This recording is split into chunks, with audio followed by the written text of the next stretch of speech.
Probinsyana ka lang. Tumabi ka nga dyan. Nakakahiya ka. Habang pinagtatawanan at tinutulak ng mga tao, si Thea lang ang naglakas loob na mag-abot ng inumin sa matandang babaeng muntik nang himatayan sa gitna ng lungsod. Walang nagmalasakit maliban sa kanya. Pagmulat ng mga mata ng matanda, imbes na pasalamat lang, isang nakakabinging utos ang binitawan. Ikaw, pakasalan mo ang apo kong bilyonaryo. Natahimik ang paligid. Namutla si Thea. Sa isang iglap mula sa kahihiyan, isinabak siya sa isang kapalarang hindi niya kailanman inakala.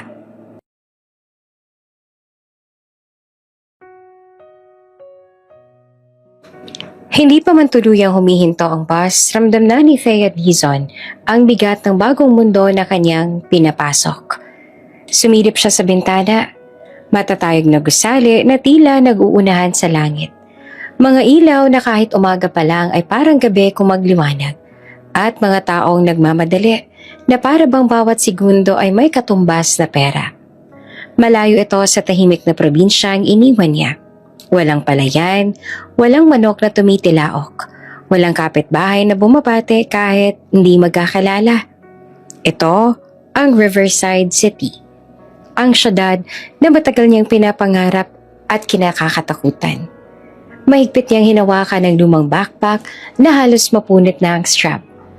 Nandoon ang lahat ng dala niya. Ilang damit, mga dokumento at isang sobra na may kaunting perang pinag-ipunan ng buong pamilya. Bago siya bumaba, napapikit muna siya sandali. Kaya mo to, Thea. Bulong niya sa sarili. Hindi ka pwedeng umatras. Para to kina nanay at tatay. Para to sa mga kapatid mo. Pagbaba niya ng bus, agad siyang sinalubong ng ingay, busina, yabag ng sapatos, tawanan, reklamo, sigawan. Napalingon siya sa kanan at kaliwa, parang batang naligaw sa gitna ng palengke. Napansin niya agad ang kaibahan niya sa mga tao sa paligid. Habang sila ay naka-blazer, heels at branded na bag, siya naman ay nakasimpleng bestida, rubber shoes na halatang ilang beses nang ginamit. At buhok na maayos pero walang arte. May ilang matang tumingin sa kanya. May pagtataka, may panghuhusga. Uy, tingnan mo yan. Bulong ng isang babae sa kausap niya habang nadaan si Thea. Probinsyana siguro, kita mo suot to. Baka mas kam yan dito, kawawa naman. Ramdam ni Thea ang init sa kanyang pisngi. Gusto niyang yumuko, magmadali, maglaho. Pero imbes na tumakbo ay huminga siya ng malalim at nagpatuloy sa paglalakad. Ganito na talaga, sabi niya sa sarili. Kung gusto mong mangarap, kailangan mong tiisin ang unang sakit. Huminto siya saglit sa gilid ng sidewalk. Inilabas ang maliit na papel na may address ng paupahang tutuluyan niya. Malayo-layo pa, pero sabi sa kanya, pwedeng lakarin. Ayaw niyang gumastos agad. Bawat piso ay mahalaga. Habang naglalakad, mas lalo niyang napapansin ang contrast ng mundo. May mga taong halos itulak siya sa daan dahil nagmamadali. May mga hindi man lang humihingi ng paumanhin kapag nasasagi siya.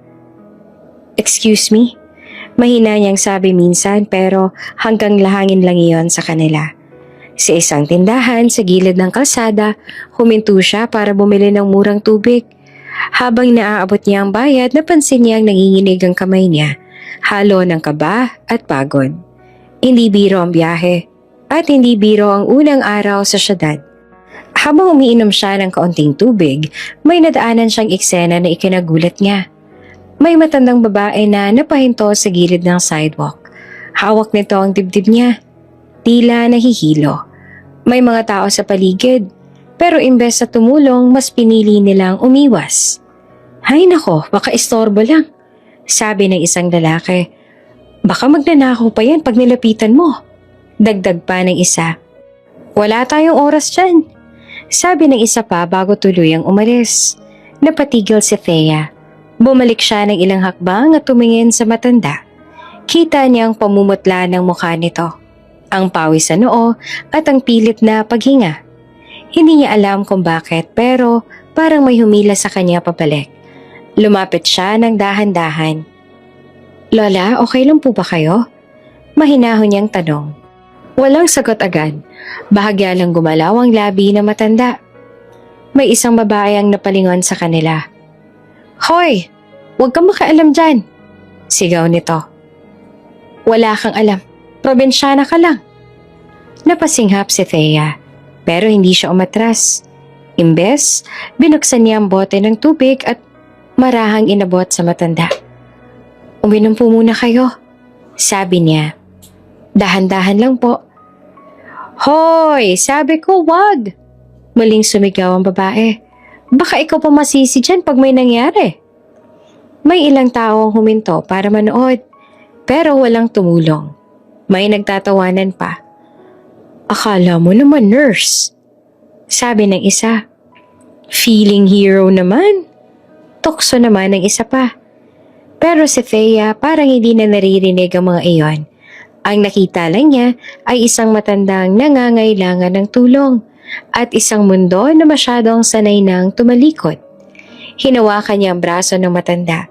Sinigurong hindi ito matutumba. Nanginginig ang kamay niya. Hindi dahil sa takot, kundi dahil sa bigat ng sitwasyon. Lola, andito lang po ako. Bulong niya. Huwag po kayo matatakot. Sa sandaling iyon, muling umingay ang paligid. May humahangos. May tumatawag ng tulong. May paparating na sasakyan sa di kalayuan. Pero bago pa dumating ang kahit na sino, si Thea na ang unang nandoon. At kahit na hindi niya alam, ang simpleng desisyong iyon ang mananatili.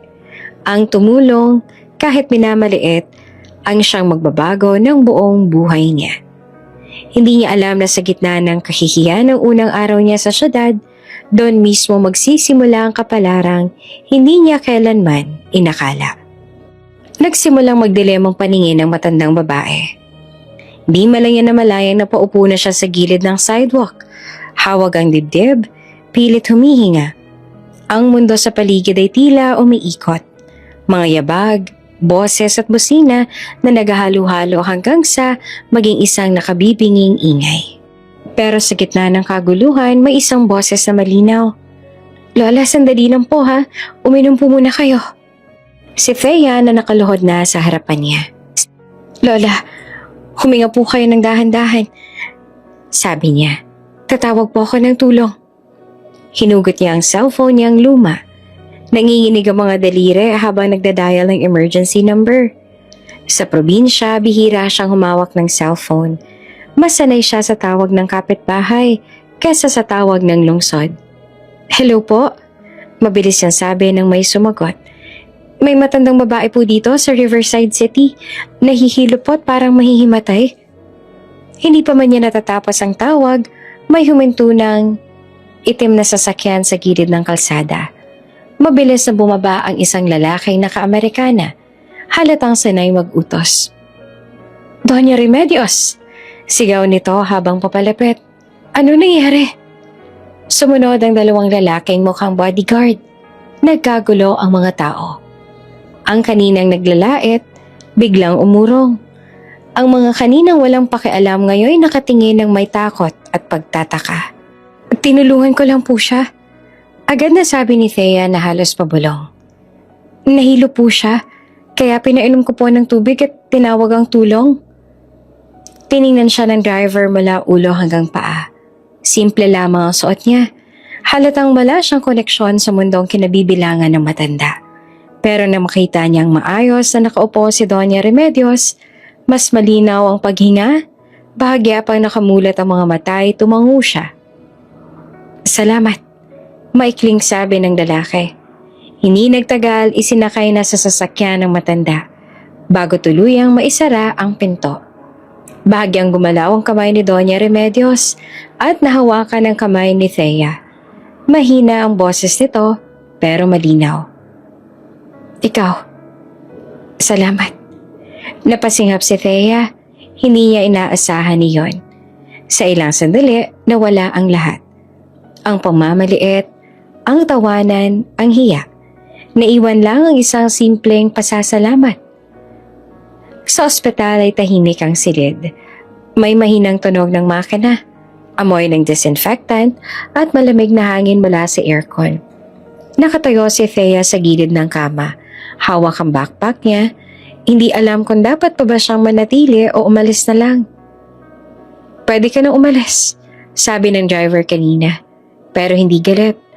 Tatawagin ka na lang namin kung kailangan. Tumango naman si Thea, pero hindi siya agad umalis. Parang may pumipigil sa kanya. Parang may responsibilidad pa siyang hindi tapos. Makalipas ang ilang minuto, gumalaw ang daliri ng matandang babae. Unti-unting nagmulat ang mga mata nito. Bumuntong hininga ang doktor na nasa loob ng silid. Gising na po siya, sabi nito. Buti na agapan. Kung hindi, delikado sana.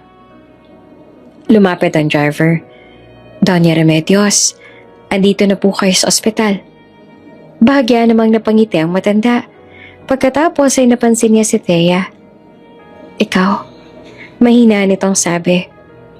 Ikaw ang tumulong sa akin. Agad namang lumapit si Thea. Opo, Lola. Kamusta na pong pakiramdam ninyo? Pinagmasdan siya ni Doña Remedios. Hindi tulad ng ibang tao, walang panghuhusga, walang pangmamaliit. Para bang binabasa niya ang buong pagkatao ni Thea sa isang tingin. Hindi ka umalis, sabi ng matanda. Kahit pinagtatawanan ka nila. Napayo ko si Thea. Hindi ko naman po kayang iwanan ng taong nangangailangan. Tumawa ng mahina si Doña Remedios. Iyan ang kulang sa syudad na to, sabi niya. Mayaman nga sa pera, pero mahirap sa puso. Nagkatinginan ang driver at ang doktor. Hindi sanay ang lahat na marinig ang ganoong tono mula sa matanda. Ano ang pangalan mo, iha? Tanong ni Doña Remedios. Thea Dizon po. Saan ka galing? Sa probinsya po. Kakadating ko lang po kanina. Muling napangiti ang matanda. Kaya pala. Naramdaman naman ni Thea ang kaba. Akala niya ay may kasunod pa na pangmamaliit, pero kabaliktaran ng dumating. Salamat sa iyo. Mariing sabi ni Doña Remedios. Hindi lahat ng tao ay marunong tumigil para tumulong, lalo na sa mundo ko. Hindi alam ni Thea ang isasagot. Hindi rin niya alam na ang babaeng nasa harap niya ay isa sa mga pinakamakapangyarihang tao sa lungsod. Sa sandaling iyon, akala niya ay isang simpleng matandang iniligtas lang niya. Hindi niya alam na ang kabutihang pinakita niya sa araw na yon ay magiging simula ng pinakamalaking pagbabago sa kanyang buhay. Hindi pa rin makapaniwala si Thea sa bilis sa mga pangyayari. Kanina lang naglalakad siya sa Riverside City na parang naliligaw na bata. Ngayon, nakatayo siya sa loob ng isang pribadong kwarto sa ospital. Malinis, tahimik, at halatang hindi basta-basta para sa kahit sino. May mga bulaklak sa gilid ng kama, mamahaling prutas sa mesa, at 2 bodyguard na tahimik na nakatayo sa pintuan.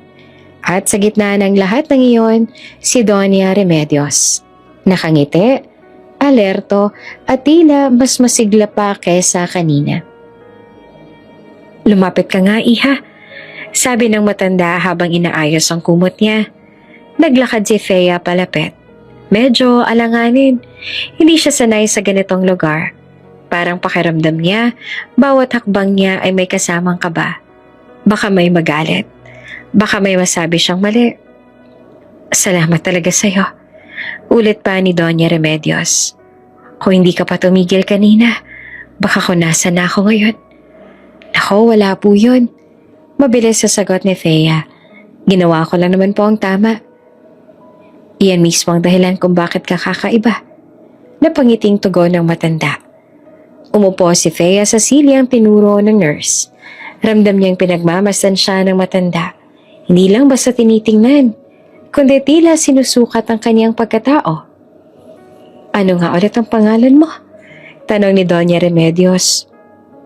Thea Dizon po. Tagasan ka? Sa probinsya po. Kadadating ko lang po ngayong umaga. Maghahanap po sana ako ng trabaho. Mag-isa ka? Opo, tumango ang matanda. Aba, matapang ka. Napangiti si Thea ng pilit. Wala naman po akong choice. Tumawa si Doña Remedios. Mahina pero may bigat. Ganyan din ako noon. Bata pa lang ako, wala akong sandalan, kundi ang sarili ko. Hindi naman inaasahan ni Thea ang ganong sagot. Akala niya ang mga mayayaman na ipinanganak na may lahat. Hindi niya inakalang may kapareho siyang pinanggalingan, kahit kaunti man lang. May pamilya ka ba sa syudad? Tanong ng matanda. Wala po, sa probinsya po silang lahat. Gusto mong tumulong sa kanila? Opo, sagot ni Thea nang walang pag-aalinlangan. Iyon po ang dahilan kung bakit ako nandito. Bago pa makasagot si Doña Remedios, biglang bumukas ang pinto. Pumasok ang isang lalaking nakaitim na suit. Halatang galing sa labas. May kasamang 2 assistant at isang bodyguard. Matangkad, maayos ang tindig at seryoso ang mukha. Hindi siya nagmamadali, pero ramdam ang presensya niya sa buong kwarto. Lola, sabi ng isang lalaki, agad lumapit sa kama. Ano nangyari? Sinabi sa akin na nahilo ka raw? Biglang tumahimik ang paligid. Napatingin si Thea sa lalaki at doon niya naramdaman ang biglang panliliit ng sarili. Hindi dahil masama ang tingin niya sa lalaki, kundi dahil ramdam niyang magkaibang mundo sila. Adrian, sabi pa ni Doña Remedios, buti dumating ka. Si Adrian C. Hindi pa alam ni Thea kung sino siya, pero sa paraan ng pagtayo ng mga tao sa paligid, sa tono ng boses ng mga assistant, at sa bigat ng presensya niya, alam niyang hindi siya ordinaryong tao. Kamusta ka na? Tanong ni Adrian na halatang pinipigilan ng pag-aalala. Maayos na ako. Sagot naman ng matanda. Salamat sa Diyos at may mabuting taong tumulong sa akin. Napalingon si Adrian kay Thea. Bahagya siyang tumango. Magalang pero hindi mapangmata. Salamat, sabi niya.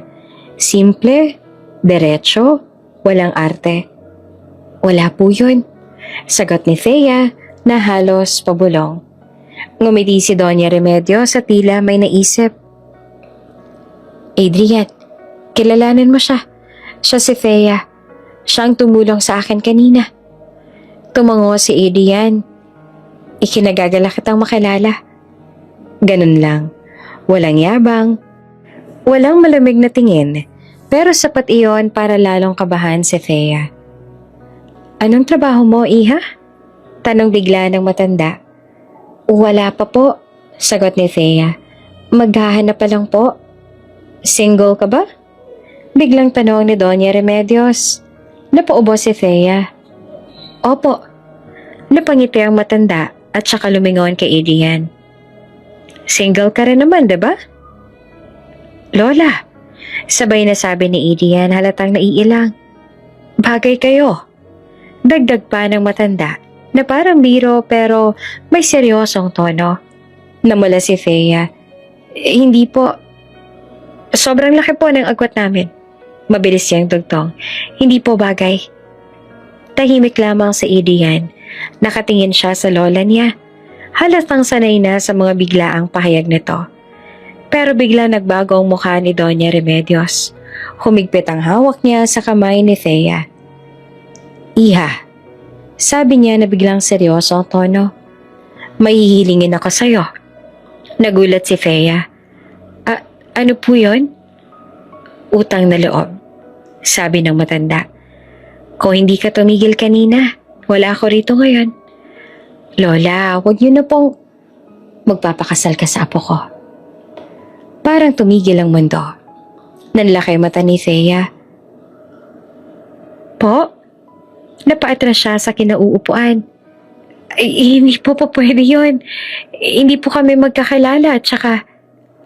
Adrian, sabi ni Doña Remedios, hindi inalis ang tingin kay Thea. Ayoko nang mag-isa ka. Lola, hindi ganyan. Umpisa na Adrian. Hindi ako nagbibiro. Mariing sabi ng matanda. Sa edad kong to, Alam ko na kung sino ang may mabuting puso. Napatingin si Adrian kay Thea. Kita niya ang gulat, ang takot, at ang pagiging out of place ng babae sa sitwasyon. Hindi naman makapagsalita si Thea. Parang may bumagsak na malaking bato sa dibdib niya. Kasal? Sa lalaking ito? Ngayon? Hindi niya alam kung tatawa ba siya o iiyak.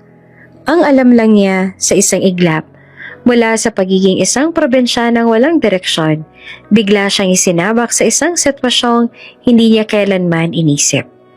At ramdam niya ang anuman ang mangyari pagkatapos nito, wala nang babalik sa dati. Hindi rin makagalaw si Thea, parang may humahawak sa kanyang mga paa at itinulos sa sahig. Ang kaninang tahimik na silid ng ospital ay biglang naging masikip. Masyadong mabigat ang hangin para huminga ng maayos. Hindi po pwede. Mabilis yang sabi. Halos nanginginig ang boses. Lola, pasensya na po. Pero hindi po talaga pwede. Nanatiling tahimik si Adrian, pero baka sa mukha nito ang pagkailang. Halatang hindi niya inaasahan ang diretsahang hiling ng lola niya, lalo na sa isang babaeng kakikilala lang nila. Bagong dating lang po ako, patuloy ni Thea. Wala po akong trabaho, wala po akong maibibigay at saka hindi ko po kayo kilala. Tumingin siya kay Adrian saglit at saka ibinaba ang tingin. Hindi ko po alam kung paano pumasok sa mundo ninyo. Ngunit imbes na umatras, ay tumibay ang tingin ni Doña Remedios. Iha, mariin itong sabi. Hindi pera ang hinihingi ko. Hindi rin pangalan. Puso. Napasinghap si Thea. Pero, makinig ka muna. Putol ng matanda. Buong buhay ko, puro negosyo, kontrata at kapangyarihan ang nasa paligid ko. Pero noong nahilo ako kanina, wala ni isa sa kanila ang tumigil. Tumigil siya saglit, saka tumingin kay Adrian. Niyang apo ko wala sa tabi ko. Hindi naman makasagot si Adrian. Bahagya lang siyang yumuko. Tanda ng respeto at pagkilala sa sinabi ng lola niya. Pero ikaw, balik ni Doña Remedios kay Thea.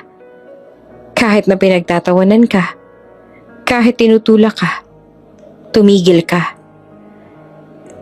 Lola, hindi naman po ibig sabihin nun. Pilit na paliwanag pa ni Thea. Ibig sabihin nun, mariing sabi ng matanda, ikaw ang klase ng babaeng gusto kong mapunta sa pamilyang ito. Humigpit ang hawak ni Thea sa strap ng backpack niya. Parang gusto niyang tumakbo palabas ang kwarto, pero parang mas mabigat ang mga salitang binitiwan ng matanda kaysa sa sarili niyang takot. Adrian, sabi ni Doña Remedios at biglang humarap sa apo. May sasabihin ka ba? Napatingin si Adrian kay Thea at saka sa lola niya. Kita sa mukha niya ang pag-aalinlangan pero mas kita ang respeto. Lola, maingat niyang sabi. Hindi ganito ang tamang paraan. Para kanino? Balik ng matanda. Para sa'yo? O para sa imahe mo bilang CEO? Tumahimik si Adrian. Alam niyang kapag sumagot siya ng mali, mas lalo lang titigas ang ulo ng lola niya. Sa labas ng silid halatang may mga taong nakikinig. Mga staff, bodyguard at nurse na nagkukunaring may ginagawa pero ramdamang tensyon. Ayoko magpakasal dahil sa awa. Biglang sabi ni Thea diretso at malinaw. Ayokong isipin yon na pinipilit lang ako. Nagulat naman si Doña Remedios at saka bahagyang umiti. Maganda yan. Ibig sabihin may paninindigan ka. Pero hindi rin po ako papayag na gawing palabas. Dugtong ni Thea. Hindi ako magpapabuyong-buyo. Napatingin siya kay Adrian. Lakas loob, hindi niya alam kung saan niya kinuha. Kung sakaling pumayag ako, may mga kondisyon po ako. Tahimik ang lahat. Ano yon? Tanong ng matanda. Una, sabi ni Thea, hindi to pwedeng gamitin para kontrolin ako. May sarili po akong desisyon. Tumango si Doña Remedios. Pangalawa, patuloy pa ni Thea, kailangan malinaw na may boundaries. Hindi po agad-agad lahat. Hindi po ako basta-basta. Bahagyang gumalaw ang kilay ni Adrian, pero hindi siya umimik. At pangatlo, sabi ni Thea na halos pabulong na, hindi po ako papayag na bastusin o maliitin kahit kanino. May ilang segundo ng katahimikan. Pagkatapos, tumawa ng mahina si Doña Remedios. Ganyan ang babaeng gusto ko para sa apo ko. Huminga siya ng malalim at tumingin kay Adrian. Ikaw, ano sa tingin mo? Napatigil si Adrian. Lahat ng mata ay nasa kanya. CEO siya. Sanay siyang magdesisyon sa loob ng ilang segundo. Pero ito, ibang klaseng desisyon. Hindi siya umiwas sa tingin ni Thea. Hindi kita pipilitin, sabi niya na tahimik pero malinaw. Kung ayaw mo, tatanggapin ko. Napapikit naman si Thea sandali. Sa loob ng ilang segundo ay dumaan sa isip niya ang lahat. Ang pamilya niya sa probinsya, ang pangarap niyang magtrabaho, ang kawalan niya ng koneksyon sa syudad, at ang matandang babaeng iniligtas niya. Hindi po ito pangarap ko, sabi niya sa huli. Pero, hindi ko rin po kayang baliwalain ang nangyari. Napamulagat si Adrian. Ibig mong sabihin? Pumapayag po ako. Mahina niyang sabi. Pero ayon sa mga kondisyon ko, ngumiti naman si Doña Remedios. Parang nanalo sa isang mahalagang laban. Magaling! Hindi nagtagal dumating ang isang abogado. Tila matagal nang naka-standby. May hawak itong mga papeles. May bitbit na folder. May mga ekspresyong sanay na sa biglaang utos. Marriage license po, sabi nito kay Adrian. Kompleto na po ang requirements. Nanlaki ang mata ni Thea. Ngayon na po? Opo, sagot ng abogado. Pwede po sa loob ng 30 minuto. Parang umiikot ang mundo ni Thea habang hawak ang ballpen. Nanginginig ang kamay niya habang tinitingnan ang papel. Pangalan niya, pangalan ni Adrian. Mga salitang hindi niya inakalang pipirmahan niya sa unang araw niya sa syudad. Nang tuluyang pirmahan niya ang huling pahina, parang may bumagsak sa dibdib niya. Tapos na. Sa loob ng 30 minuto, mula sa pagiging isang probinsyanang walang trabaho, naging asawa siya ng isang lalaking halos hindi niya kilala. Pag-angat niya ng tingin, nakita niya si Adrian na nakatitig din sa papel. Tila hindi rin makapaniwala. Nagtagpo ang mga mata nila. Walang saya, walang kilig. Tanging gulat, kaba at isang tanong na pareho nilang iniisip. Ano na ang susunod? Hindi pa rin sanay si Thea sa katahimikan ng mamahaling sasakyan. Malambot ang upuan, malamig ang aircon, at amoy mamahaling pabango ang loob. Tahimik ang driver.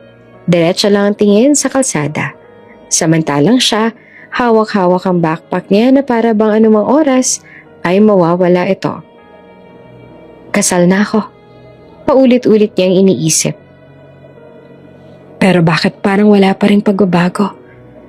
Nakasuot siya ng simpleng blouse at slacks na planchado niyang inihanda kagabi. Walang alahas, walang makeup, buhok na nakapusod lang.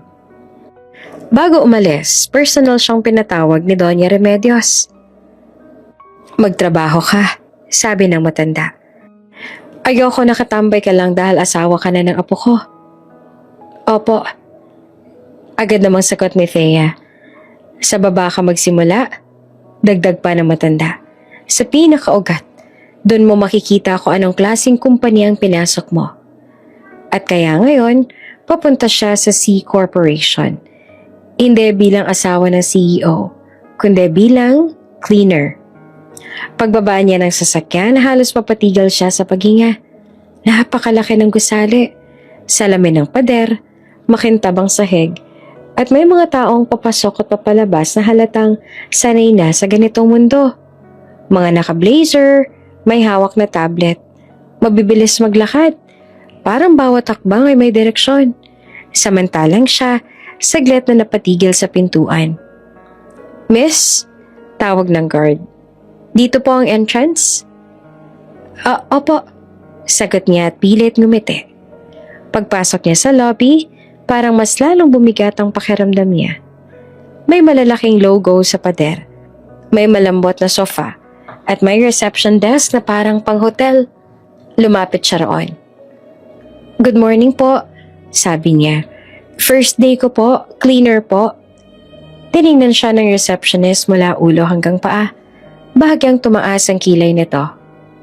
"Cleaner?" ulit nito. "May ID ka ba?" "Wala pa po," sagot ni Thea.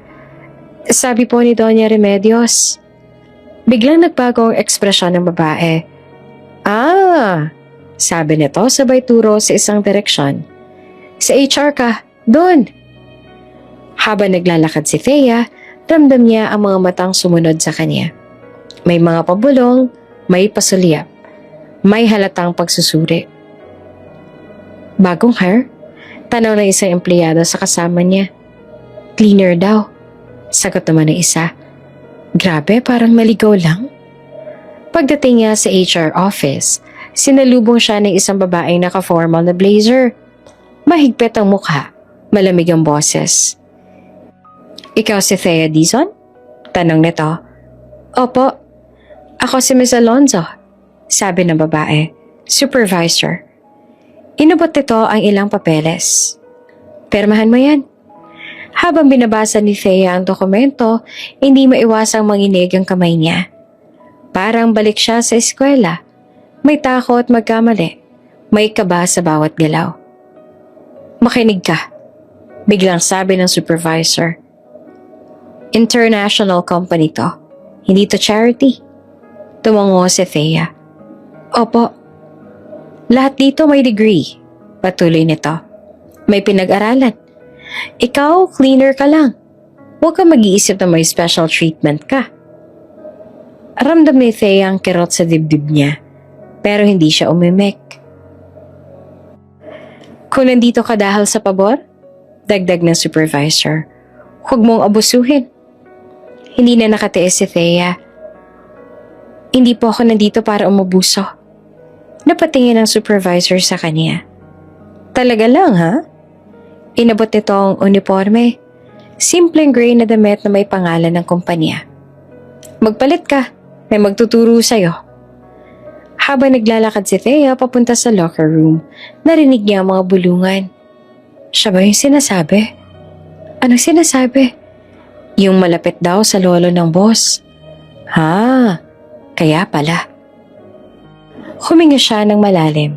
Hindi alam kung saan nagsimula ang chismis. Pero ramdam niyang may mabigat na nakadikit sa pangalan niya. Paglabas niya na naka-uniforme, mas lalo siyang napapansin. Parang mas malinaw na ngayon kung saan siya nababagay sa mata ng iba. Sa baba. "Hoy!" tawag ng isang staff. "Diyan ka maglinis, madumi yan." "Opo," sagot niya at agad-ring kumilos. Habang nagwawalis napapansin niya ang mga taong dumadaan, hindi man lang tumingin sa kanya. May ilan pang sinasadya niyang masagi. "Careful naman," sabi ng isang bata na naka-heels. "Pasensya na po," sagot ni Thea.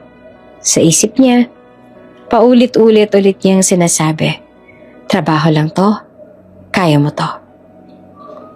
Hindi niya alam na sa itaas ng gusali, nasa opisina si Adrian. Tahimik na nakatingin sa bintana. Alam niya nasa baba ang babaeng pakakasalan niya.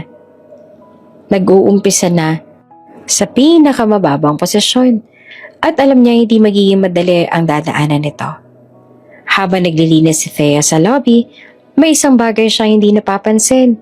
Hindi lang siya tinitingnan, pinagmamasdan siya at hindi lahat ng matang iyon ay mabuti ang intensyon.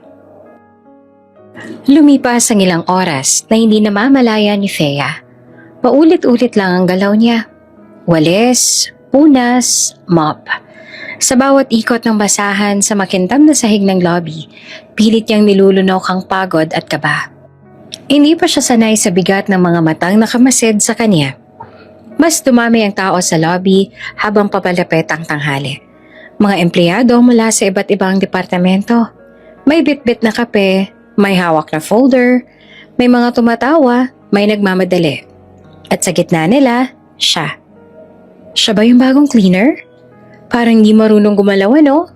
Probinsyana raw. Naririnig ni Thea ang mga bulungan. Kahit pilit niyang binabaling ang atensyon sa sahig, pinili niyang hindi tumingala. Sa isip niya, mas mabilis matatapos ang oras kung magtatrabaho na lang siya. Pero hindi ganoon ang plano ng iba. Tumigil ang ingay ng lobby nang pumasok si Hazel Montenegro. Matangkad, maputi, maayos ang ayos, at halatang sanay mapansin. May suot siyang mamahaling blazer at heels na kumikislap sa liwanag ng lobby. May kasama siyang ilang staff na agad namang humiwalay para bigyang daan siya. "Good morning," bati ni Hazel sa receptionist, may ngiting pang magazine. "Good morning po, Miss Montenegro," sagot naman ng receptionist, halatang magalang. Lumakad si Hazel palapit sa gitna ng lobby at saka napatingin kay Thea. Mula ulo hanggang paa, bahagya siyang umiti. Pero may kung anong lamig sa mata niya. "Ikaw yung bago?" tanong ni Hazel na tila mabait ang tono. "Opo," sagot ni Thea. Agad tumigil sa pagmamop. "Cleaner po." "Ah," sabi ni Hazel, sabay tingin sa sahig. "Kaya pala." Lumapit si Hazel ng isang hakbang at saka sinadya ang pag-apak sa basang bahagi ng sahig. Nadulas siya ng bahagya pero kontrolado. "Ay," sabi niya, kunwari nagulat. "Ang dumi pa pala." Napasinghap si Thea. "Pasensya na po, lilinisin ko po ulit." Habang yumuyuko si Thea para punasan ang bakas ng sapatos, sinadya ni Hazel na umatras at tapakan lang ang laylayan ng uniforme ni Thea. Bahagyang nahila ito. "Careful ka naman," sabi ni Hazel. Malamig na malamig. "Hindi ka marunong gumalaw?" Namulang pisngi ni Thea. "Pasensya na po." May ilang empleyadong huminto at nanood. May mga nagbubulungan, may nakangiti. May halatang naaaliw sa eksena. Probinsyana talaga. Bulong ng isa. Di bagay dito. Dagdag naman ng isa pa. Hindi pa tapos si Hazel. Bigla siyang tumingin sa sapatos niya. Isang mamahaling sapatos na bahagyang nadumihan. "Ay," sabi niya at kunwaring dismayado. "Tingnan mo yan." Tumingin si Thea sa sapatos. "Punasan ko po." "Hindi," putol ni Hazel. Tumaas ang boses niya para marinig ng lahat. "Lumuhod ka." Parang binuhusan ng malamig na tubig si Thea. "Po?" mahina niyang tanong. "Lumuhod ka," ulit pa ni Hazel. "At kuskusin mo yan. Yan ang trabaho mo, 'di ba?" Biglang tumahimik ang lobby. Ramdam ni Thea ang bigat ng sandaling iyon. Parang bumalik ang lahat ng pangmamaliit na naranasan niya. Mula sa probinsya hanggang sa syudad. Nasa gitna siya ng mga taong handang tumingin. Pero walang handang pumagitna. "Miss," maingat niyang sabi, "pwede ko naman pong punasan ng hindi." "Anong hindi?" sabat ni Hazel. "May reklamo ka?" Napayuko si Thea. Nanginig ang kamay niya. Isang bahagi ng isip niya ang nagsasabing lumaban, magsalita, tumayo. Pero mas malakas ang boses na nagsasabing kailangan niya ang trabahong ito. Unti-unti siyang lumuhod. May ilang nakangiti, may ilang napapailing, may ilan ding tumingin sa gilid. Ayaw makialam. Habang naaabot niya ang basahan para kuskusin ng sapatos, biglang may malakas na boses na umalingaw-ngaw sa lobby. "Ano nangyayari dito?" Tumigil ang lahat. Napalingon si Hazel. Bahagyang nagbago ang muka. Ang mga empleyado ay nagkatinginan. Paparating si Adrian C. Nakasuot siya ng maayos na suit. May kasamang assistant at halatang galing sa meeting. Huminto siya sa gitna ng lobby. Tiningnan ang eksena. Si Hazel na nakatayo at si Thea na nakaluhod sa sahig, hawak ang basahan. Humigpit ang panga ni Adrian. Bakit nakaluhod ang empleyado ko? Tanong niya na malamig ang tono. Nanlaki ang mata ni Hazel. Adrian, I was just... Sumagot ka. Putol ni Adrian. Bakit? Tumayo agad si Thea, kahit nanginginig ang tuhod. Sir, kasalanan ko po.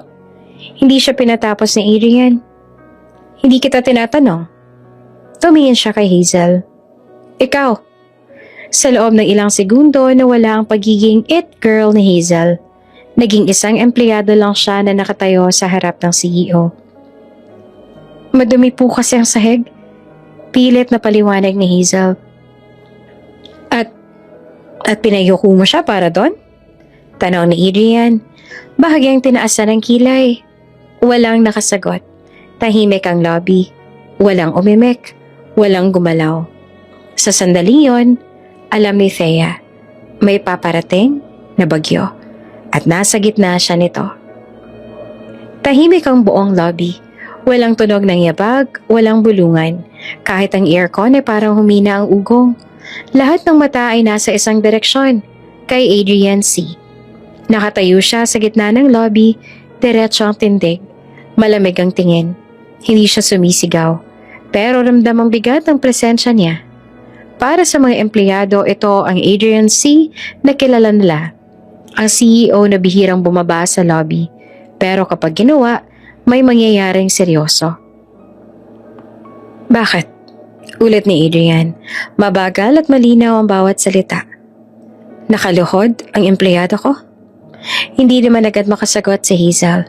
Nawala ang ngiting palaging dala niya. Nawala ang kumpiyansang sanay siyang ipakita sa harap ng lahat. Adrian, pilit niyang sabi. Mas mababa ang boses. Misunderstanding lang to.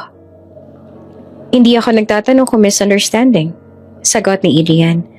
Nagtatanong ako kung sino ang nag-utos. May ilang segundo ng katahimikan bago dahan-dahan tumingin ang lahat kay Hazel. Naramdaman ni Thea ang pagtibok ng puso niya. Nakaupo na siya sa sahig kanina, pero ngayon mas ramdam niya ang bigat ng sitwasyon. Parang kahit tumayo na siya, hindi pa rin nawawala ang hiya. Miss Montenegro? Tawag ni Adrian. Malamig ang tono. Ikaw ba? Napasinghap si Hazel. Sir, manager po ako dito. I was just enforcing discipline. Discipline? Ulit ni Adrian. Bahagya siyang umiti pero wala saya sa mga ngiti. Ang pagpapaluhod sa empleyado? Sa gitna ng lobby ay discipline? Walang nakasagot. Sa C Corporation, patuloy ni Adrian na mas tumindi ang boses. Mas mahalaga ang character kesa status. Tumigil siya saglit, tsaka tumingin sa paligid. Kahit na CEO ka pa, hindi ka pwedeng mangape. Kahit cleaner ka lang, may dignidad ka. May ilang empleyado ang napayuko. May ilan namang nanlaki ang mata. Humarap si Adrian sa HR supervisor kanina pa nakatayo sa gilid. Miss Alonzo? Opo, sir. Mabilis sa sagot nito. Alam mo bang may ganitong nangyayari sa lobby mo? Natigilan naman ang supervisor. Hindi po, sir. I was not informed po. Then, that's a problem. Sagot ni Adrian. Dahil responsibilidad mo ang mga taong ito. Bumaling siyang muli kay Hazel. At ikaw? Naglakad siya palapit. Isang hakbang lang ang pagitan nila. Hindi siya sumigaw. Mas lalo lang nakakatakot ang tono niya. Effective immediately, sabi niya. You are relieved of your position. Parang may pumutok na bombang tahimik. Adrian? Utal na Hazel. You can't just... Resignation or termination? Putol na Adrian. Pili ka. Namula ang mukha ni Hazel. You're doing this over a cleaner? Tumigil ang oras. Mabagal na lumingon si Adrian sa kanya. Ginagawa ko to dahil sa abuso. Tumahimik si Hazel. Walang salitang lumabas. Sa wakas ay napilitan siyang yumuko at tumalikod. Mabilis na naglakad palabas ng lobby. Bitbit ang galit at kahihiyan. Huminga ng malalim ang ilan. May mga napanganga, may mga hindi makapaniwala. Miss Alonzo, tawag muli ni Adrian. Ayusin mo ang sistema dito at siguraduhin mong walang uulit ng ganito. Opo, sir. Sagot ng supervisor, nanginginig ang boses. Pagkatapos ay tumingin si Adrian kay Thea. Lahat ng mata ay muling pumaling sa kanya. Are you okay? Tanong ni Adrian, mas mababa ang boses. Tumango si Thea kahit ramdam pa rin niyang panginginig sa tuhod. Opo. Hindi ka dapat pinapahiya, sabi ni Adrian, at hindi na ito mangyayari ulit. Gusto sanang magsalita ni Thea. Gusto niyang magtanong, magpasalamat, o humingi ng paliwanag. Pero parang may nakabara sa lalamunan niya. Bakit? Bakit ganito ang reaksyon niya? Bakit parang personal para sa kanya ang nangyari? Nag-umpisa na magbalikan sa trabaho ang mga empleyado, pero ramdam pa rin ang bigat ng eksena. May mga pabulong na nagsimula. Grabe, prinotekta niya yung cleaner? Bakit kaya? May something siguro. Narinig ni Thea ang mga yon habang pinupulot niya ang mga gamit. Gusto niyang lumubog sa sahig. Habang paalis si Adrian papunta sa elevator, saglit siyang huminto. Miss Dizon? Tawag niya. Napalingon naman si Thea. Opo, sir. Tuloy mo lang ang trabaho mo. Sabi ni Adrian. At kung may mangyari ulit, diretso ka sa HR. Opo. Sagot niya na pilit na maayos ang boses. Pagpasok ni Adrian sa elevator, sakalang huminga ng malalim si Thea. Ramdam niyang nanginginig ang mga kamay niya. Bakit hindi niya sinabi?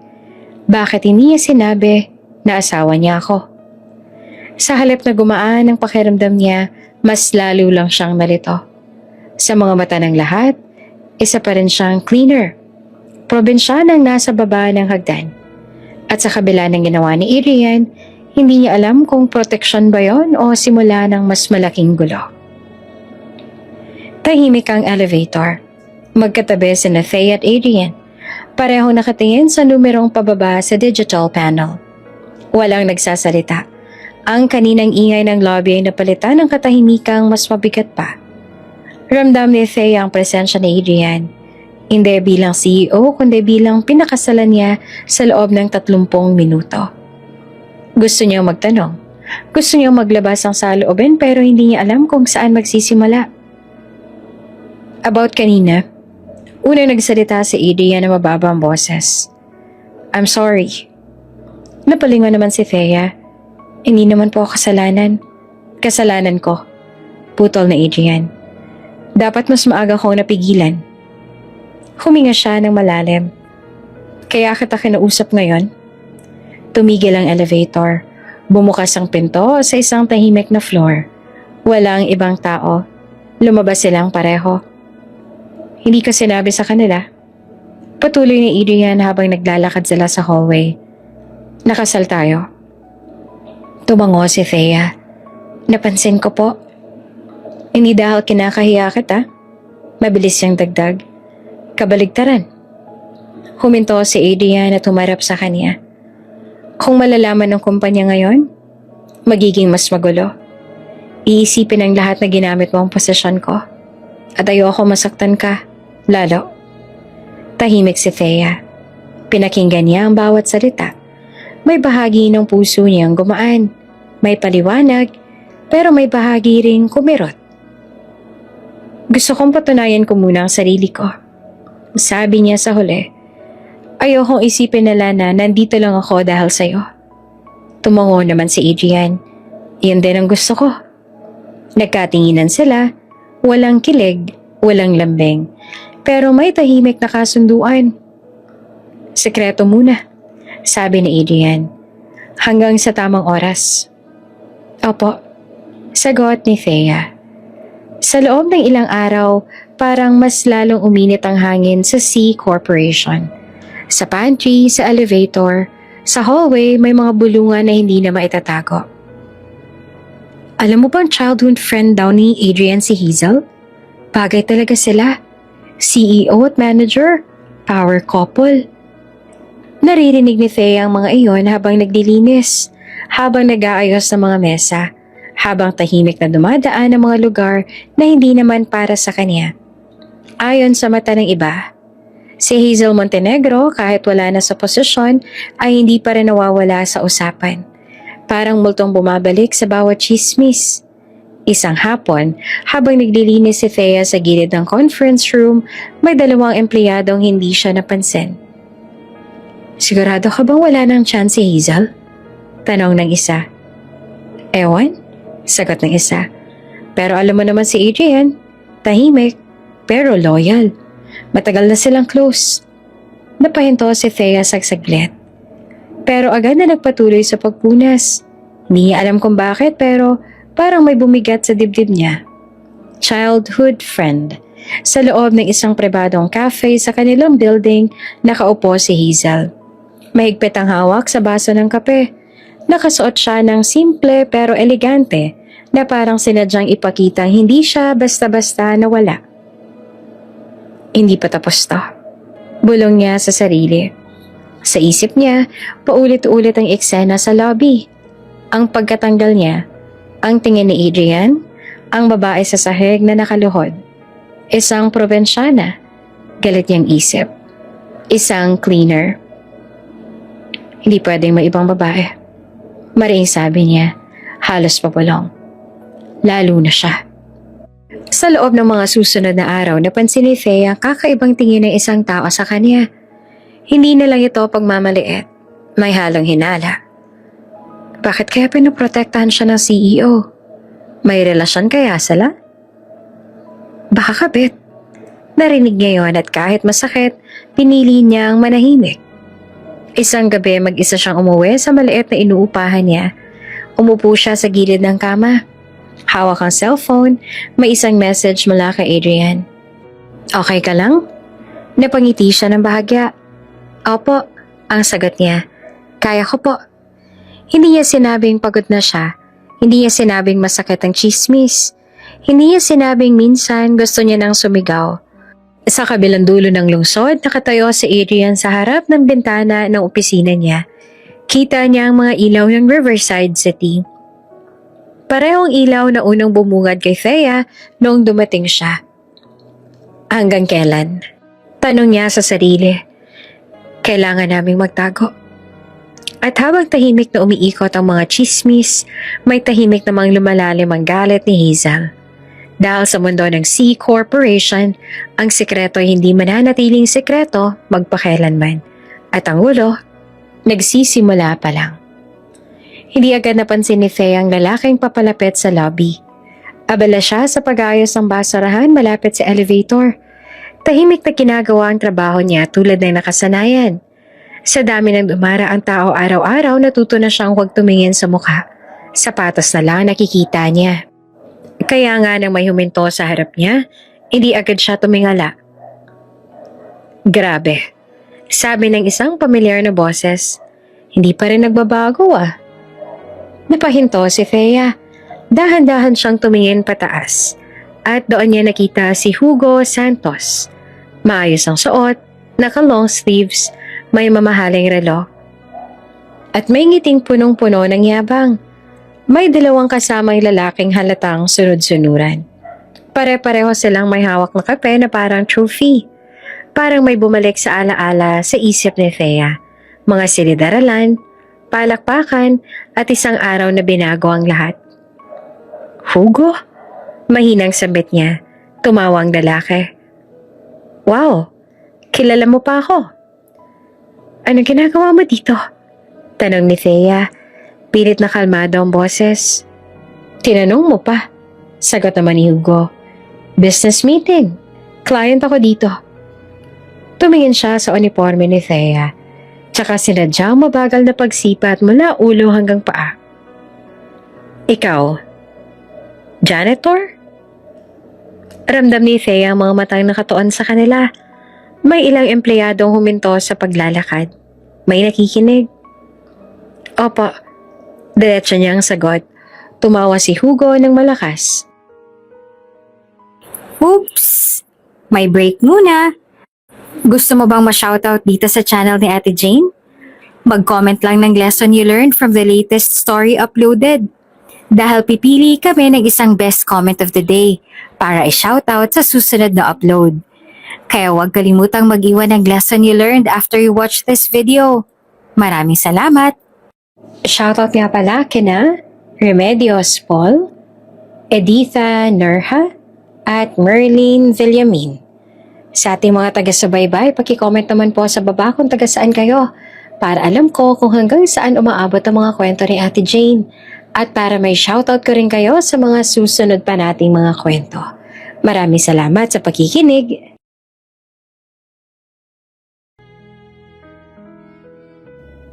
Akala ko mabubulok ka sa probinsya, pero andito ka pa pala.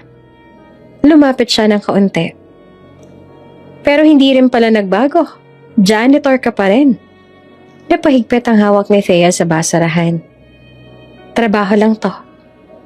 Trabaho? Ulit pa ni Hugo. Sa ganitong kumpanya?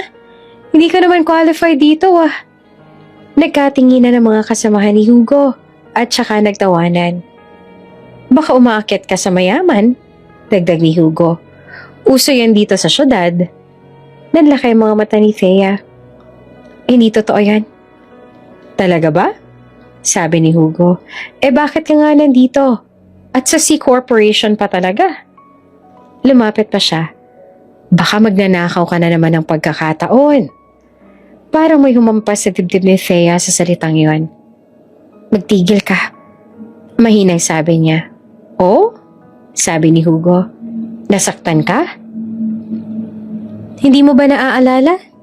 Patuloy pa ni Hugo na mas lumakas ang boses. Kung paano kang na-disqualify ka noon? May biglang katahimikan sa paligid. Classical music contest.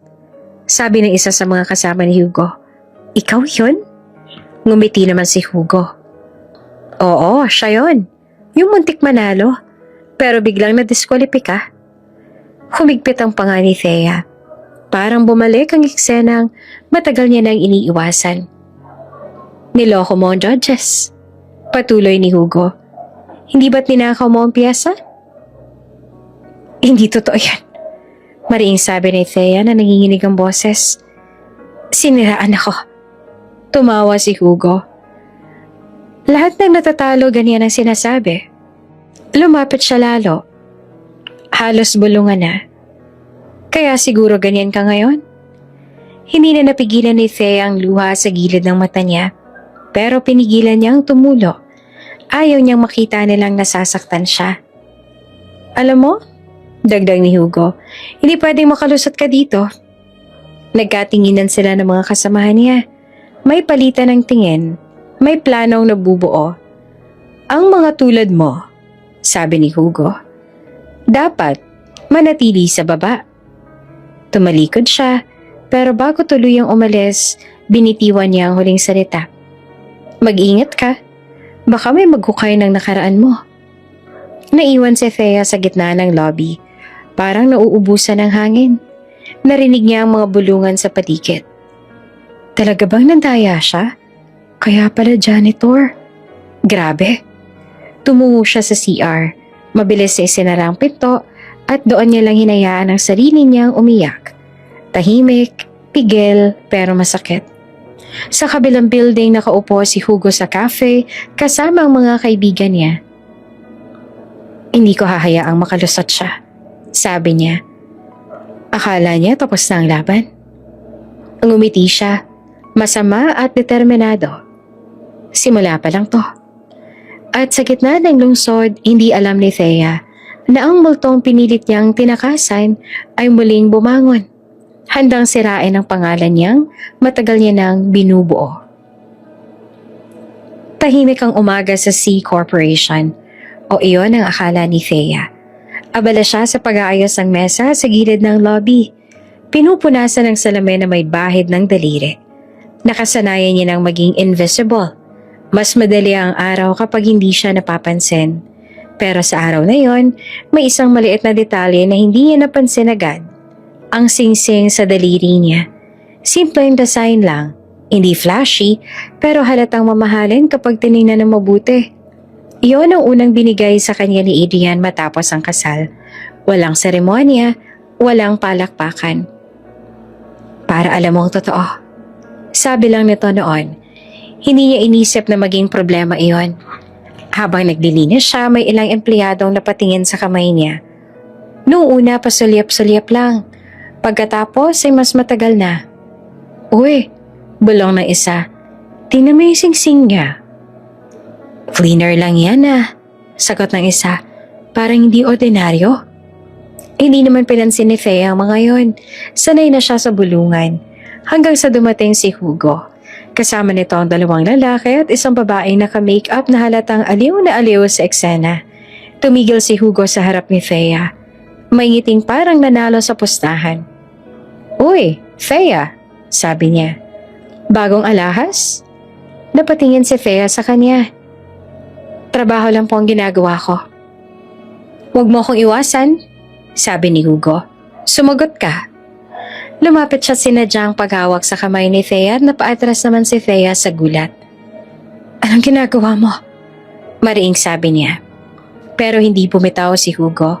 Sa halip, tinutok niya ang mata sa singsing. Alam mo ba kung magkano to? Tanong niya. Malakas ang boses para marinig ng mga tao sa paligid. Walang sumagot. Mahigit 100,000,000. Patuloy niya. Limited edition. Nanlaki ang mga empleyado nakapaligid. May ilang napahinto sa paglalakad. May ilang naglabasan ng cellphone. Teka, sabi ng isang lalaki. Paano siya nagkaroon yan? Napahigpit ang hawak ni Hugo sa kamay ni Thea. Paano mo nabili to? Bumitaw ka nga, sabi ni Thea na nanginginig ang boses. Nasasaktan ako. Huwag kang umarte, sagot ni Hugo. Sabihin mo, ninakaw mo ba to? Ninakaw mo to, no? Parang may pumutok sa dibdib ni Thea. Hindi, mariin niyang sabi. Hindi ko ninakaw yan. Talaga? Tanong ni Hugo. Janitress ka lang. Kahit buong sweldo mo sa isang taon, hindi mo kayang mabili to. May mga bulungan na nagsimula. Baka ninakaw nga. O baka regalo ng mayaman. Grabe naman. Biglang hinablot ni Hugo ang kamay ni Thea ng mas malakas. Napasigaw siya sa sakit. Muntik nang mahulog ang singsing. Hoy! Sigaw ng isang empleyado. Ano ba yan? Ipakaalam niyo ba? Balik ni Hugo. May magnanakaw dito, oh. Napaluha si Thea. Hindi dahil sa sakit lang, kundi dahil sa kahihiyan. Parang bumalik ang lahat. Ang contest, ang mga paratang, ang pagkakait ng pagkakataon. Bitawan mo siya. Isang boses ang umalingaw sa lobby. Tumigil ang lahat at pumasok sa ADNC. Diretso ang lakad niya at seryoso ang mukha. At halatang galit ang mga mata. Lumapit siya kay Hugo at agad na hinawakan ng kamay nito ang nakahawak pa rin kay Thea. Bitawan mo. Ulit niya. Mas mababa pero mas mapanganib ang tono. Napatingin si Hugo kay Adrian. Sir, I was just... Hindi na siya pinatapos. Hinila ni Adrian ang kamay ni Thea palapit sa kanya. Inilayo kay Hugo. Wala kang karapatang hawakan na empleyado ko, sabi niya. Pero sir, get ni Hugo. Yung singsing. Regalo ko yan.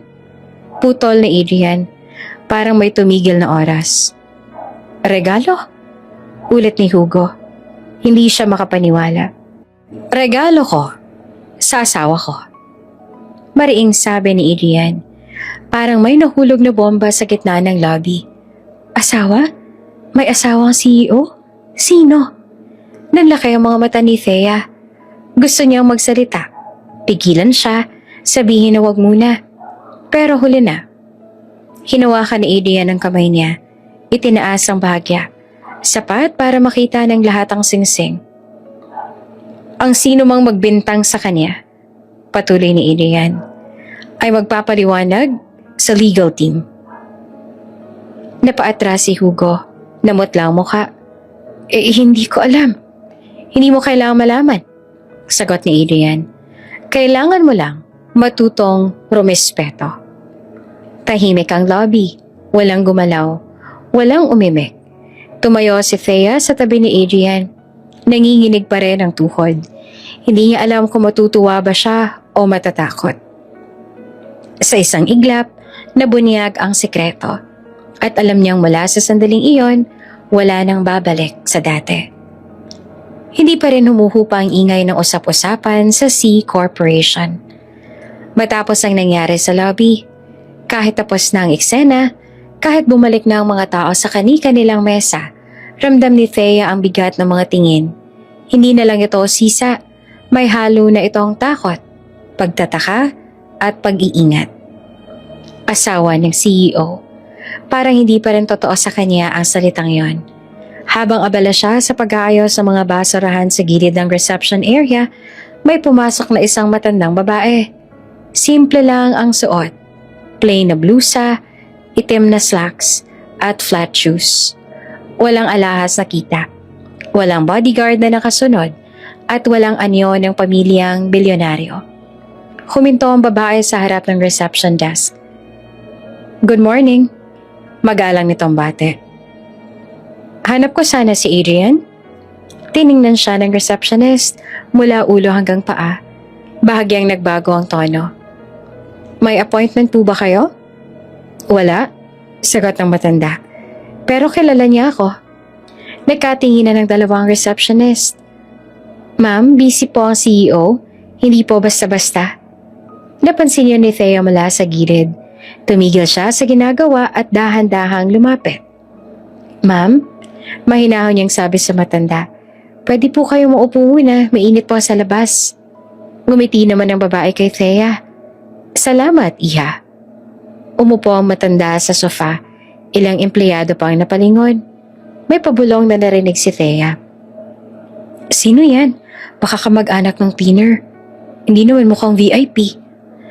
Habang abala ang receptionist sa pagtawag, may isang staff na dumaan at hindi sinasadyang nasagi ang bag ng matanda. Nahulog ito sa sahig. Uy, sabi ng staff. Di man lang huminto. Ingat naman. Agad yumuko si Thea para pulutin ang bag. Pasensya na po, sabi niya sa matanda. Kahit hindi naman siya may kasalanan. Hindi mo kasalanan, iha, sagot ng babae. Pero salamat. Tinulungan ni Thea ang matanda na ayusin ang bag at saka inalok ito ng tubig. Uminom po muna kayo. Napatingin ang matanda kay Thea. Tila may kung anong sinusukat sa kanya. Marunong kang rumespeto, sabi nito. Hindi uso yan dito. Napangiti naman si Thea ng mahina. Ganon po kasi kami sa probinsya. Maya-maya ay bumaba ang HR supervisor. Halatang nagmamadali. Pagkakita niya sa matanda, biglang nagbago ang kulay ng mukha niya. Doña Nancy? Utal nito. Tumayo ang matanda. Oo. Parang may nag-freeze sa lobby. May mga empleyadong biglang napatingin. May nagpulungan. May mga namutla. Good morning po. Mabilis sa bati ng supervisor. Pasensya na po at hindi namin... Okay lang. Putol ni Doña Nancy C. Kalmado ang tono. May ginagawa kayong trabaho. Lumapit si Adrian mula sa elevator. Halatang kakarating lang sa floor. Pagkakita niya sa matanda, agad siyang lumapit. Ninang, sabi niya na may bahagyang ngiti. Bakit hindi ka nagpasabi? Gusto ko lang makita ang kumpanya mo, sagot ni Doña Nancy. Hindi bilang bisita. Tumingin siya sa paligid, tsaka kay Thea na nakatayo sa gilid. Hawak pa rin ang bote ng tubig.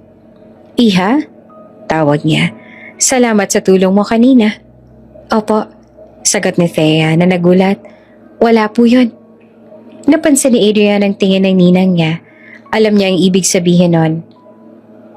Siya po si Thea, sabi ni Adrian. Asawa ko. May bahagyang pagkabigla sa mukha ni Doña Nancy, pero saglit lang. Pagkatapos ay ngumiti siya. Ah, sabi niya. Ikaw pala. Lumapit siya kay Thea at hinawakan ng kamay nito. Masaya akong makilala ka. Namula si Thea. Ako rin po. Sa gilid ng lobby nakatayo si Hazel. Tahimik na nanonood. Nang makita niyang hinawakan ni Doña Nancy ang kamay ni Thea, humigpit ang panga niya. Hindi pwede. Galit niyang isip. Hindi siya pwedeng magustuhan ng pamilya. Sa loob ng isang pribadong meeting room, nag-usap sina Adrian at Doña Nancy. Hindi mo sinabi sa akin, sabi ng matanda. Pero nakikita ko. Ano po? Tanong ni Adrian. Kailangan mo siyang pahalagahan. Sagot ni Doña Nancy. Hindi dahil sa asawa mo siya, kundi dahil siyang tumayo ng walang kapalit. Tumango naman si Adrian. Alam ko po. Siguraduhin mo, dagdag ng matanda, na hindi siya mabubura sa sistema ang ginawa mo. Sa labas ay naglilinis si Thea, pero ramdam niya ang kakaibang pakiramdam. Parang sa unang pagkakataon sa syudad, may isang taong tumingin sa kanya, hindi dahil sa posisyon kundi dahil sa pagkatao niya. At sa malayo, nakatitig si Hazel, mas tahimik, mas galit at mas determinado. Dahil alam niyang mula sa sandaling yon, hindi na lang si Adrian ang kalaban niya. Mabigat ang hangin sa boardroom ng C Corporation. Nakatayo si Adrian sa harap ng malaking screen habang pinapakita ang detalye ng isang lupaing pinag-aagawan ng dalawang malalaking kumpanya. Hindi ito basta kontrata. Ito ang magiging sentro ng susunod na malaking proyekto ng kumpanya. Competition-based ang bidding, paliwanag ng legal head. Hindi lang presyo, performance at cultural value ang basihan. Umupo si Thea sa likod, tahimik lang. Hindi siya kasali sa meeting pero pinayagan siyang manatili bilang observer. Gusto niyang matuto. Gusto niyang maintindihan kung paanong gumagalaw ang mundong bigla siyang napasok. Sa kabilang dulo ng mesa, nakaupo si Hazel. Maayos ang ayos, taas noo na parang walang nangyaring kahihiyan noon. Siyang in charge sa cultural presentation ng kumpanya. May problema tayo. Diretsong sabi ng finance head. May sablay sa proposal. Napatingin ang lahat kay Hazel. Hindi sablay, sagot naman ni Hazel. It's calculated risk. Risk na pwedeng ikapahiya ng kumpanya. Putol ni Adrian. May kulang sa submission. Bahagya namang umiti si Hazel. Hindi tayo matatalo. Classical ang ilalaban natin. Nagtaas siya ng baba. Ako ang classically trained dito. Alam ko ang ginagawa ko. May bahagyang kibot sa mga taong naroon. Tahimik si Thea, pero parang may kumirot sa loob niya sa salitang classical. Western and some ang kalaban. Paliwanag ni Hazel. Modern, maingay, walang lalim. Huminga ng malalim si Adrian. Sigurado ka? Siguradong sigurado, sagot ni Hazel. I am the best choice. Dumating ang araw ng kompetisyon.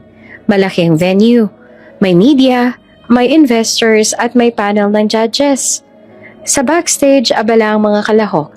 Ang Western team, maingay, puno ng energy. Ang classical side ng C Corporation, tahimik at seryoso. Nakasuot ng eleganteng itim si Hazel. May hawak na violin. Kita ang kumpiyansa sa bawat galaw niya.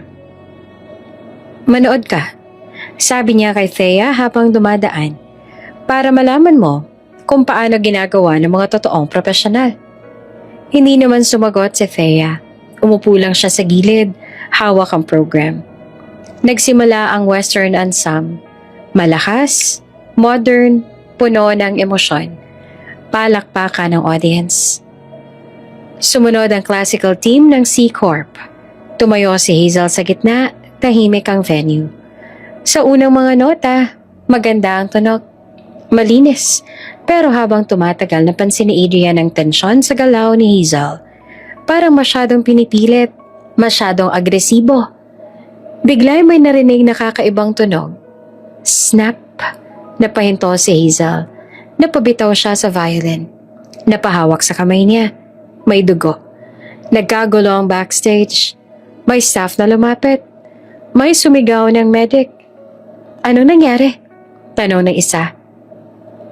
Siyang nakabangga sa akin. Sigaw ni Hazel sabay turo kay Thea na nakatayo sa gilid. She's distracting me. Nanlaki ang mata ni Thea. Hindi po ako. Kung wala ka dito, hindi sana ako mawawala sa focus. May mga napalingon kay Thea. May mga bulungan. Cleaner lang, nakikialam pa. Kaya pala nagkakaganyan? Napatingin si Adrian kay Hazel.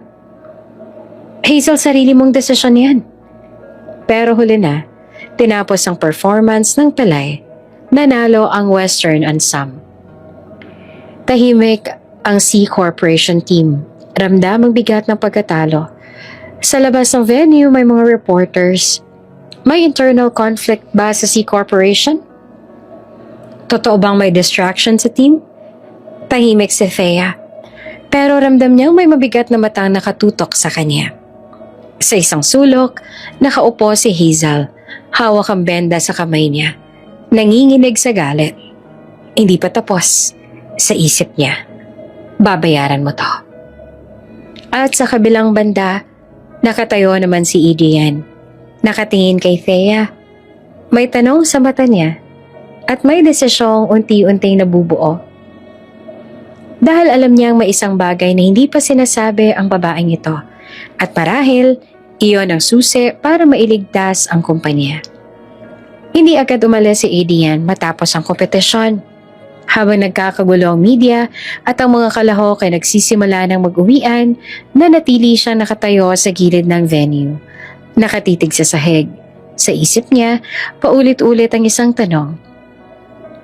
Bakit parang may kulang? Lumapit sa kanya ang legal head. Sir, may follow-up round pa. Hindi pa tapos ang bidding. Napatingin si Adrian. Paano? May final performance slot. Paliwanag na to. Pwede pang bumawi kung may bagong proposal. Huminga ng malalim si Adrian. Alam niyang manipis na ang pagkakataon. At sa lahat ng nangyari, ang sablay na deal, ang injury ni Hazel, ang chismis, isang malaking hakbang na lang. Tuluyan ang masisira ang reputasyon ng C Corporation. Lumakad siya palabas ng venue at nakita si Thea na nakaupo sa gilid. Hawak ang bag niya. Tahimik na nakatingin sa malayo. Parang bumalik siya sa unang araw nito sa Riverside City. Out of place pero matatag. Thea? Tawag ni Adrian. Napalingon siya. Opo. Umupo si Adrian sa tabi niya. Walang CEO aura. Wala munang titulo. 2 taong pagod lang. May sasabihin ka ba sa akin? Tanong niya. Nanatiling tahimik si Thea. Ilang segundo lang lumipas bago siya huminga ng malalim. May isang bagay pa akong tinatago, sabi niya. Tumango si Adrian. Nakikinig ako. Dahan-dahang umangat ang tingin ni Thea. Marunong po akong tumugtog ng classical music. Napatingin si Adrian. Hindi siya nagulat na parang may kumpirmasyong hinihintay. Hindi lang po basta marunong. Dugtong ni Thea. Dati po akong promising. Bumilis ang tibok ng puso niya habang binabalikan ang alaala. Sa probinsya po, ako po ang representative namin sa regional competitions. Pangarap ko pong maging concert musician. Napangiti siya na mapait. Hanggang sa nadiskwalipika po ako. Sinabi ni Hugo. Sabi ni Adrian. Tumango si Thea. Hindi po ako nandaya. May nagsabing ninakaw ko raw ang piyesa pero wala naman po akong kakayang ipagtanggol ang sarili ko noon. Tahimik si Adrian. Nakinig lang. Kaya po ako tumigil. Patuloy pa ni Thea. Iniwan ko ang musika noon. Nagtrabaho. Tinulungan ang pamilya. Humigpit ang kamao ni Adrian. At ngayon? Ngayon po, sagot ni Thea. Handa akong lumaban ulit. Kumpara po sa kumpanya. Nagkatinginan sila. Naniniwala ako sa'yo. Mariing sabi ni Adrian, walang pag-aalinlangan. Kung handa ka, sasabak tayo. Mabilis ang sumunod na mga oras. Sa isang maliit na rehearsal room, nagtipon ng ilang member ng team. May isang lumang piano, may ilang instrumento. Walang grand setup pero sapat. Humawak si Thea ng violin. Ilang taon na rin mula nang huli niya itong mahawakan. Nanginginig ang kamay niya sa simula, pero nang idikit niya ang instrumento sa balikat, parang may bumalik. Unang nota pa lang tumigil ang usapan sa loob ng silid. Malinis, buo, may lalim. Hindi to basta classical performance. May disiplina, pero may emosyon. Hindi siya nagyayabang. Hindi rin siya nagmamadali. Para siyang nagkukwento tungkol sa pangarap, pagkatalo, at muling pagbangon. Hindi lang teknik. Bulong ng isang staff. May kwento. Tumayo si Adrian sa gilid, tahimik, at alam niyang ito na ang hinahanap nila. Sa final round, tahimik ang venue. C Corporation, tawag ng host. Alternate performance. Lumakad si Thea papunta sa gitna ng stage. Wala siyang suot na mamahaling gown. Simple lang pero tuwid ang tindig. Nagsimula siya. Sa bawat tunog, ramdam ang composure. Walang kaba, walang galit. Isang malinaw na mensahe lang. Ito ang kaya ko. Sa gitna ng performance, napatingin na sa mga judges ang isa't isa. May tumango, may napapangiti. Pagkatapos ng huling nota, ilang segundo ng katahimikan ang sumunod. At saka pumutok ang palakpakan. Nanalo ang C Corporation. Tahimik si Thea habang tinatanggap ang balita. Parang hindi pa rin siya makapaniwala. Sa backstage may lumapit na staff. Ikaw pala yon. Janitor lang yan na, sabi ng isa. May halong gulat at paghanga. Pero halimaw tumugtog. Hindi naman nagdiwang si Thea. Umupo lang siya, napapikit at huminga. Lumapit naman si Adrian. Salamat. Ngumiti si Thea. Salamat din po sa tiwala. Sa isang sulok nakatayo naman si Hazel, tahimik na nanonood. Walang palakpak, walang salita, pero sa mata niya ay may apoy. Dahil sa araw na yon, hindi lang nanalo ang C Corporation. May isang katotohanang tuluyang lumabas. At para kay Thea, ang musika na matagal niyang iniwan ay bumalik. Mas malakas, mas malinaw, at handang ipaglaban. Hindi pa rin makapaniwala si Thea nang tawagin siya sa opisina ni Adrian kinabukasan. Tahimik ang floor, wala ang dating ingay. May kakaibang kaba sa dibdib niya habang kumakatok sa pinto. Ibang klaseng kaba, hindi tulad ng dati. Pasok, sabi ni Adrian. Umupo siya sa tapat ng mesa. Tuwid ang likod, nakasanayan na ang pagiging maingat. Thea, sabi ni Adrian na diretso ang tono. Dahil sa nangyari kahapon at sa pinakita mong kakayahan, I'm promoting you. Nanlaki ang mata ni Thea. Po? Managerial role. Patuloy ni Adrian. Hindi dahil asawa kita. Hindi dahil naaawa ko. Dahil deserve mo. Parang may humampas na alon sa dibdib ni Thea. Hindi siya agad nakapagsalita. Salamat po. Ang tanging nasabi niya lang, halos pabulong. Paglabas niya ng opisina ay parang iba ang paligid. Pareho pa rin ang sahig, pareho pa rin ang mga tao, pero parang mas maliwanag ang mundo. Nang kumalat ang balita, may halong gulat at inggit ang reaksyon ng mga empleyado. Ang bilis naman ng promotion niya. Dati lang yan janitor, diba? Pero may binuga naman talaga. Hindi na siya cleaner. Hindi na siya invisible. At para ipagdiwang ang panalo ng kumpanya at ang promotion, nagkaroon ng celebration party sa isang sikat na club sa Riverside City. Unang beses ni Thea sa ganong lugar. Malakas ang music, makulay ang ilaw, at puno ng taong naka-formal at naka-sexy na damit. May VIP room sa itaas, may mahahabang mesa ng alak, at may halakhaka na parang walang bukas. Naku Thea, inom ka naman. Pilit ng isang office mate sabay abot ng baso. First promotion mo to. Nag-alangan si Thea. Hindi siya sanay uminom. Pero sa dami ng mata, sa dami ng bumate, sa dami ng unang beses na pangiti siya. Sige. sabi niya. Isang baso, 2, 3. Sa bawat lagok ay parang unti-unti nawawala ang bigat ng mga taon ng pagmamaliit. Tumatawa siya, sumasayaw, hindi niya na iniisip kung probinsyana ba siya o hindi. May halaga pala ako dito. Bulong ng isip niya. May lumapit sa kanya. Isang babaeng pamilyar ang mukha pero hindi niya kabisado ang pangalan. CR is upstairs, sabi nito. Sa VIP side, mas tahimik. Tumango si Thea na medyo hilo na. Salamat. Umakyat siya at sumusunod sa direksyon. Pero sa gitna ng makipot na hallway, may humila sa braso niya. Dito ka, sabi ng isang boses. Hindi niya makita ng maayos ang mukha. Pagpasok niya sa isang kwarto, akala niya CR. Pero hindi. Isang VIP room. May sofa, may mesa, may dim lights. Sandali lang, sabi niya. Parang may mali. Pero umiikot na ang paningin niya. Pagising niya ay masakit na ang ulo niya.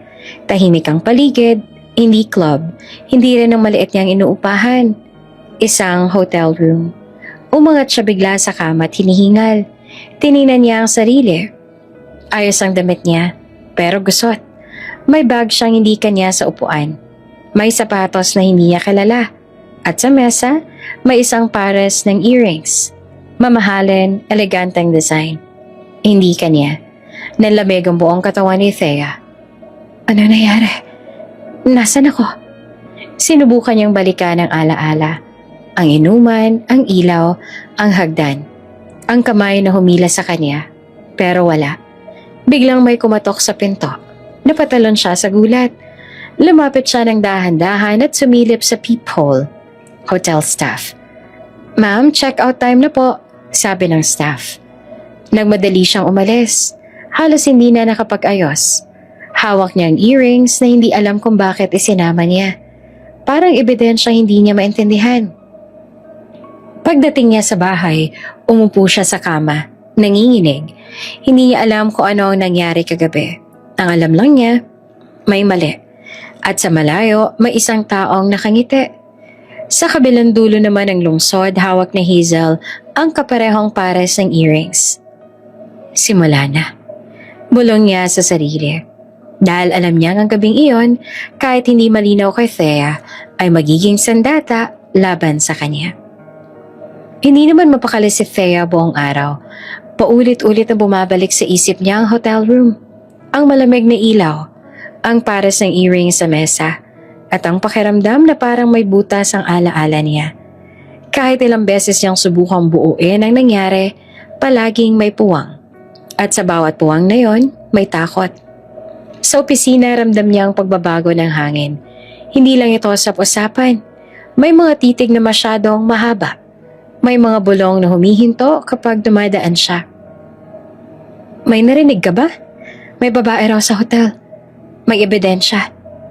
Sa loob ng conference room, tahimik na nag-usap sina Adrian at ang legal team. Nasa mesa ang isang maliit na plastic evidence bag. Sa loob nito ay earring. Confirm na may pumasok sa VIP room ng gabing yan, sabi ng security head, pero hindi malinaw kung sino. Hinaplos na Adrian ang sentido niya. Hindi galit ang naramdaman niya, kundi kalituhan. Hanapin ninyo, sabi niya. Gusto ko lang ng totoo. Sa labas ng opisina ay narinig iyon ni Thea. Parang may kumurot sa dibdib niya. Hinahanap niya ang babae. Naisip niya. Ibig pang sabihin, nagdududa siya sa akin? Sa kabilang dulo ng lungsod, nakaupo si Hazel sa isang pribadong cafe. Kaharap niya si Celine Rivas. Maganda, maayos ang ayos, at may hawak na eksaktong kaparehong earrings. Sigurado ka? Tanong ni Celine, bahagyang kinakabahan. Siguradong sigurado, sagot ni Hazel. Papasok ka lang, iiyak ka ng kaunti at sabihin mong ikaw ang babae ng gabing yon. Paano kung may protection ka? Putol ni Hazel. Ako. Ngumiti naman si Celine. Pilit tinatago ang kaba. Sige. Kinabukasan ay kumalat ang balita. May isang babae nagpakita sa HR, si Celine Rivas. Dala ang kaparehong earrings at may kwentong handang ipaglaban. Ako po yung babae. Umiiyak niyang sabi. Nasa hotel po ako nung gabing yun. Parang apoy na kumalat ang balita sa buong kumpanya. May babae nga. Hindi pala si Thea. O baka siya talaga. Tinawag si Adrian sa HR. Naroon si Celine. Hawak ang panyo. Nanginginig ang boses. Nagkamali lang po kayo, sabi niya. Hindi ko po alam na may masasaktan.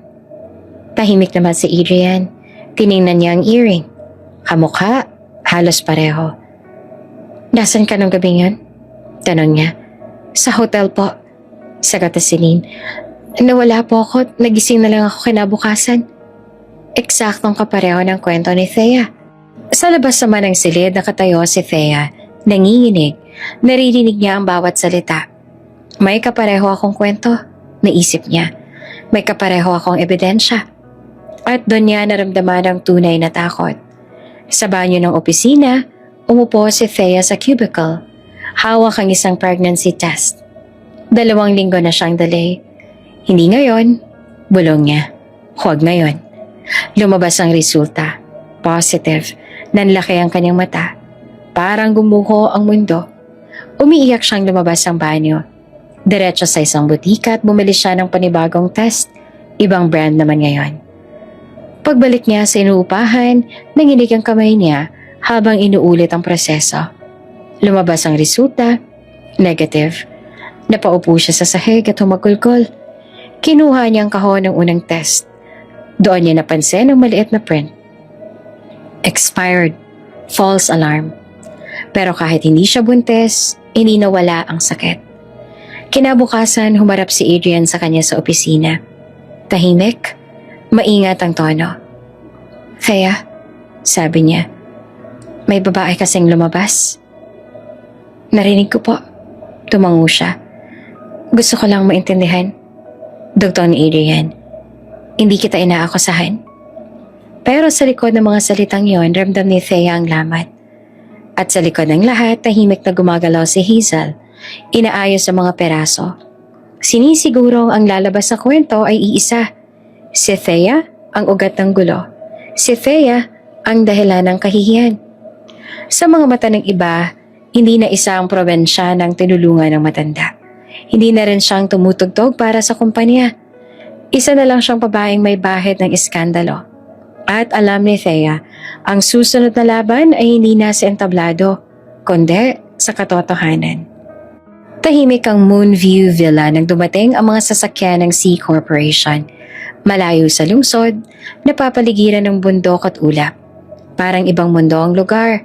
Walang chismis, walang opisina, walang ranggo. O iyon ang akala ng karamihan. Para kay Thea, mabigat pa rin ang dibdib niya habang bumababa ng sasakyan.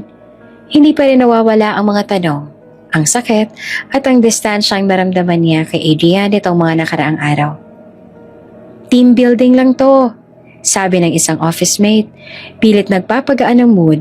Relax ka lang. Ngumiti naman si Thea pero hindi umabot sa mata. Sa unang araw ng retreat, nagsimula ang mga laro. Pairing-pairing, tawanan, may mga awkward moments, may mga sapilitang closeness. Sa isang laro, Noodle Challenge, magkakaharap sina Thea at Adrian. Isang hibla na lang ang pagitan ng labi nila. Tahimik ang paligid. May nagtatawanan at may sumisigaw. May nang-aasar. Hindi naman gumalaw si Thea, hindi rin si Adrian. Saglit silang nagkatitigan, walang salita, pero may tanong at sagot na parehong hindi sinasabi. Napasigaw ang host. Time! Naghiwalay sila, parehong tibok ng puso. Sa gilid ng venue, tahimik namang nakamasid si Hazel. Mahigpit ang hawak sa cellphone niya. Ngayon, bulong niya. Gabi nang bumalik si Thea sa kwarto niya. Pagod siya, pisikal at emosyonal. Kakapasok lang niya nang biglang may kumatok. Room service po, sabi ng boses sa labas. Pagbukas niya ng pinto ay may lalaking pumasok bigla. Mabilis at matigas ang hawak sa braso niya. Hoy! Sigaw ni Thea at nagpupumiglas. Si Zaldi Soriano iyon, bayarang tao ni Hazel. Tumahimik ka, may utos lang. Pero hindi nagtagal. Biglang bumukas ang pinto. Bitawan mo siya, si Adrian. Kasunod ang security at alang staff. Agad hinila si Zaldi palayo. Pinadapa sa sahig. Nanlumo si Thea at nanginginig, halos hindi na makatayo. Okay ka lang? Tanong ni Adrian. Hawak ang balikat niya.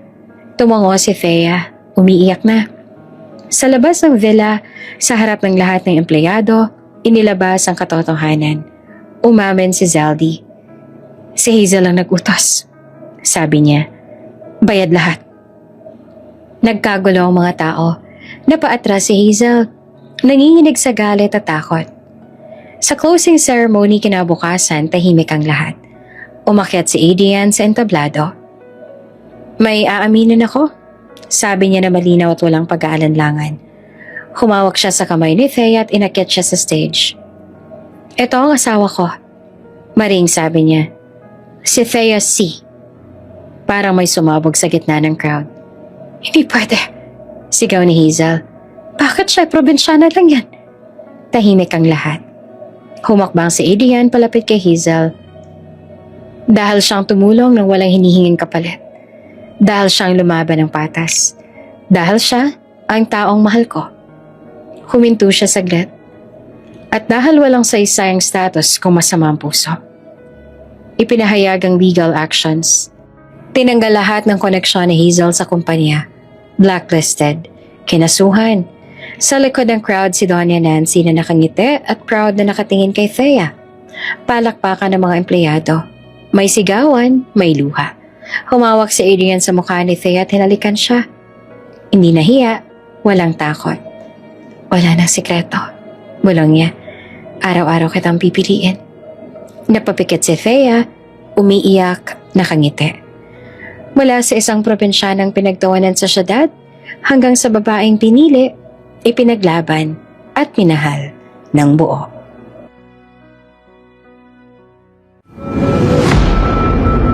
Kung bago ka pa lang sa channel na ito, Ate Jane TV, huwag kalimutang pindutin ang notification bell and subscribe button. Sana po hindi naman malaking abala sa inyo ang pagpindot ng subscribe button dahil ang kapalit po nito ay ang pagsuporta para makapag-produce ng mga libreng stories sa mga channels ni Ate Jane. Maraming salamat!